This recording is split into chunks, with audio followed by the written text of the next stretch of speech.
अस्सलामु अलैकुम वरहमतुल्लाहि वबरकातुहू। नाजरीन व सामाईन इकराम, उम्मीद कि आप सब खैरियत से होंगे। आपका हमारे चैनल जुनूबियन में खैर मकदम और खुश आमदीद है। देखो सूरह तौहा, सूरह नंबर 20, आयत नंबर 88। यहाँ पर जो है बहुत से लोगों को जो है यहाँ पर जब स्टॉप करती हमें तो जो है डाउट आ जाता है कि किस तरह से यहाँ पर रुकाना बोल को। क्यों? क्योंकि देखो यहाँ पर या जबर या है लास्ट में, तो इसको किस तरह से रुकाना जरूर जो है बहुत से लोगों को क्या हो जाता है, डाउट आ जाता है। चलो अब मैं इंशाल्लाह उस डाउट को क्लियर करती हूँ। बिस्मिल्लाहिर्रहमानिर्रहीम। فأخرج لهم عجلا جسدا له خوار فقالوا هذا إلهكم وإله موسى فنسي। क्योंकि यहाँ पर जो थंब रूल है यहाँ पर वो क्या है, या के ऊपर जब हमें स्टॉप करती तो यहाँ पर क्या है, जज़म लगा लेना, हमें कंसिडर कर लेना। क्या वास्ते, यहाँ पर आयत है। अब आयत को देखती तो आखिरी हर्फ हमारा क्या बन जाता है, साकिन बन जाता है। तो ये क्या बन जाता है, या साकिना बन जाता है। अब ये या साकिना बन गया तो ये क्या हुआ, सीनियाजिर सी, इस तरह से हुआ। तो अब रुकाना है तो किस तरह से रुकाना है, फनसी, इस तरह से हमें रुकाकर सांस को तोड़ना है। ये जो है फनसी यहाँ पर स्टॉपिंग करने का रूल है। उम्मीद है कि ये पॉइंट तुमने अच्छी तरह से समझ में आ गया होगा। अब यहाँ पर देखो सूरह अनआम, सूरह नंबर 6, आयत नंबर 32 की ये आयत है। अब यहाँ पर देखो, यहाँ जो वर्ड है लाम हा वाव, इस पर मुझे किस तरह से रुकाना है।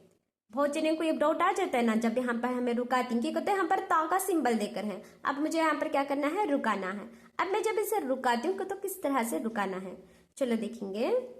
बिस्मिल्लाहिर्रहमानिर्रहीम। वमल हयातुद दुनिया इल्ला लइबुन व लहव। क्यों? यहाँ पर वाव को हमें क्या करना है, साकिन बना डालना है, वावे साकिना कर डालना। क्या वास्ते है, तो का सिंबल देख रही। अब मुझे यहाँ पर सांस को तोड़ना है, आयत करना है। तो किस तरह से करना है, आखिरी हर्फ को क्या कर डालना, हमें जज़म दे डालना। अब जज़म दे रही तो वाव के ऊपर क्या है, जज़म है। तो किस तरह से पढ़ना है, हा के ऊपर भी जज़म है, वाव के ऊपर भी जज़म है। तो दोनों को मिलाकर किस तरह से मुझे पढ़ना है, लहव। हा के ऊपर भी जज़म है, वो के ऊपर भी जज़म है। तो दोनों को मिला को लहव कर को पढ़ना है, लहव, इस तरह से पढ़ना है।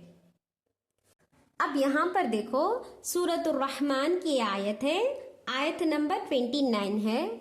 तो यहाँ पर क्या है, शीन हमजा नून, लेकिन यहाँ पर हमजा पर क्या है, जज़म है। तो आखिरी हर्फों को भी मुझे क्या करना है, आयत करने के वक्त में, तो वहां पर भी मुझे साकिन करना है। तो किस तरह से साकिन करना है, चलो मैं पढ़ को सुनाती हूँ। बिस्मिल्लाहिर्रहमानिर्रहीम। कुल्ला यौमिन हुवा फी शअन। यहाँ पर हमजा साकिना पर झटका होता है, शीन हमजा जबर श। जहां पर भी देखो हमजा के ऊपर तुम्हें जो है, यह हमजा, ये अलिफ नहीं है, ये हमजा है। अलिफ के ऊपर जब भी जबर जेर पेश कुछ भी देखती तो वो क्या बन जाता है, हमजा बन जाता है। अब ये क्या है, हमजा साकिना के पढ़ने पर झटका पड़ता है। किस तरह से, श। अब यहाँ पर बार रहता तो ब, ता रहता तो त। अब यहाँ पर शीन है तो ये क्या है, श। इस तरह से झटका करना। लेकिन यहाँ पर पॉइंट क्या बोले, तो नून के ऊपर भी क्या करती, हमें आयत करना है तो नून के ऊपर भी जज़म दे डालती। तो ये तीनों मिलकर क्या बनना, रुकाना रहा तो सांस तोड़ना रहा तो शअन, इस तरह से हुआ। कुल्ला यौमिन हुवा फी शअन, शअन, इस तरह से पढ़ना है। समझ में आया नहीं 3 पॉइंट्स, ये तीनों आयतों के बारे में जो मैं तुमने बताई थी स्टॉपिंग रूल्स। उम्मीद है कि पूरे पॉइंट्स तुमने समझ में आ गए होंगे। Can like, subscribe and share my जुनूबियन चैनल। अस्सलामु अलैकुम रहमतुल्लाहि व बरकातुहू।